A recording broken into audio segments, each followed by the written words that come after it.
Right, good afternoon everyone. This is the President's News I've been wanting to bring to you all the time I've been president, and probably before I was even president, because thanks to people like John Turner, I have an absolute fascination with our club history, and I've wanted forever to come back to the place where it all began, and that is the Green Man in Blackheath. So I have walked up Lewisham Hill from Lewisham Station, and I have to say that Lewisham Hill has got everything that Gravel Hill has to offer. It's not quite a Fox Lane, but certainly challenging. So I can imagine those feet in ancient times going up and down there, getting a really good proper workout. If you go up Lewisham Hill, you'll find, as you come up towards the top, there is a right-hand bend into Wat Tyler Road. So Wat Tyler, of course, the man that led the peasants' rebellion against the poll tax, marching up from Canterbury into London, really successful in that revolt, relatively successful, until they came into negotiations with Richard II's men at Smithfield Market, where he was then murdered during negotiations. So a fascinating area for the history. And as I come into Dartmouth Row, I find myself at Allison Close. And this is it. I'm going to turn the camera around because this is a massive moment. I am going to reveal to you the Green Man, where people would come to sign up with the club. Their names would go up on a notice board, because at that time you had to be proposed and declared to the members of the club as to whether they would accept you. So as I come round here, I'm going to turn around so you can see the Green Man in all its glory. In fact, before I do that, I want to explain also why it was the case that the club made the move, because I did do a President's News from the railway in West Wickham, and that was what it was about. You know, the Green Man was a really important coaching stop on the route from Dover, the coast, up into London. And that's really where the Green Man found its success. And there was a number of clubs that used to use it as a place, as a headquarters, if you like. But then with the advent of the railways, which was, of course, such, a huge, groundbreaking form of technology, really having the same kind of impact as, in our lifetime, the internet. For the youngsters, I think, cryptocurrency and blockchain is the same kind of monumental impact or potential for impact.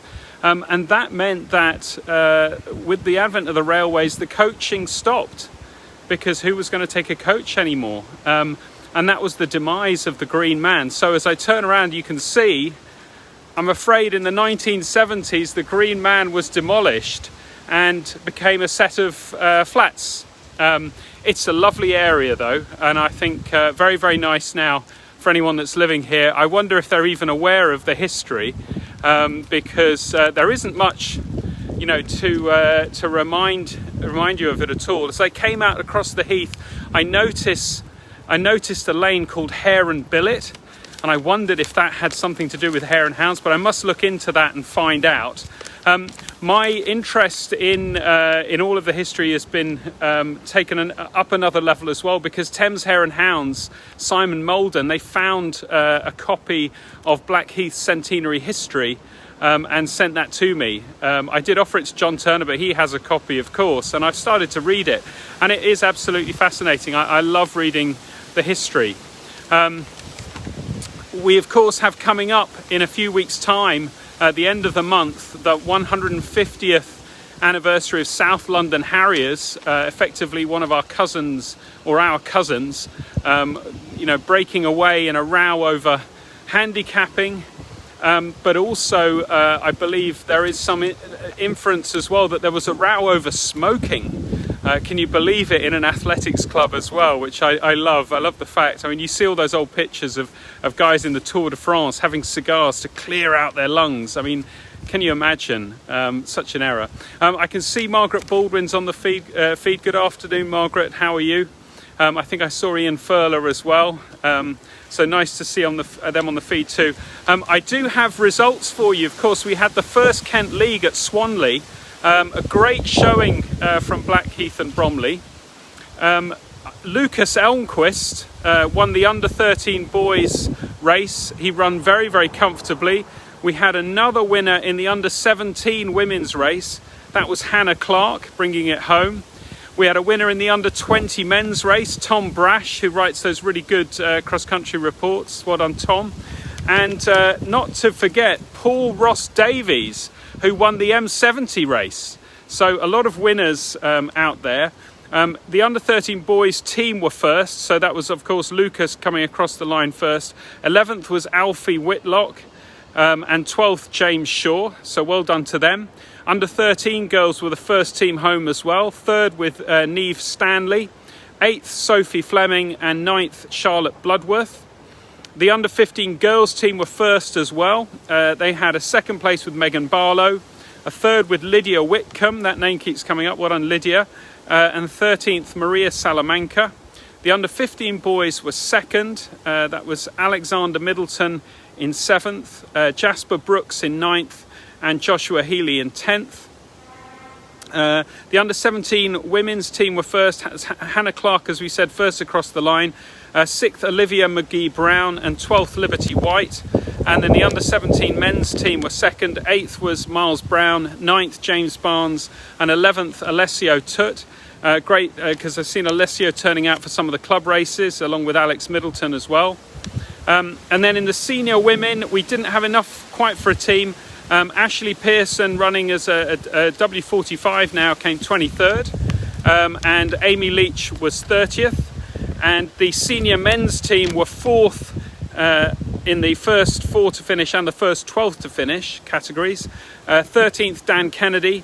22nd, Micah Evans. And 30th, Alex Gibbons. So great performance there. This weekend we're at Summerhill, Tunbridge for a repeat. I can't be there, I'm afraid. I'm at the UK Volunteer Awards in Birmingham, and that'll be accepting the award from last year where we won Club of the Year. So that's going to be great to finally get to celebrate that in person. News about the club dinner. I had promised you Holly Arnold MBE as our guest. Unfortunately, Holly, due to personal matters, and I completely understand and support them, is not able to join us. But I have approached our glory boy in the marathon, Phil Sessman, Dr. Phil Sessman, who has agreed to come down as our principal guest. So I think that's going to be a really interesting and exciting evening, kind of a different twist. Thought I was going to get Tokyo Paralympics, but I'm going to get debut marathon, or we're going to get, because it's our evening. It's going to be great. So looking forward to seeing everyone that will be there too. I will probably not be down at the Beckhamians tonight, but I really wanted to bring you this episode from our, of the very heart of our history, where it all began, the Green Man. But I know with the club history, as I keep digging, there's probably other places that we can go to. And the train I came up on went all the way almost to Peckham. And of course, we do have this history starting with Peckham Hare and Hounds. So I might try and dig a little bit deeper and go a bit further back. But this is a real, point of history for our club. So I'm really glad to have brought you this. All right, everyone, have a great week. Hopefully catch up with you all soon. Bye.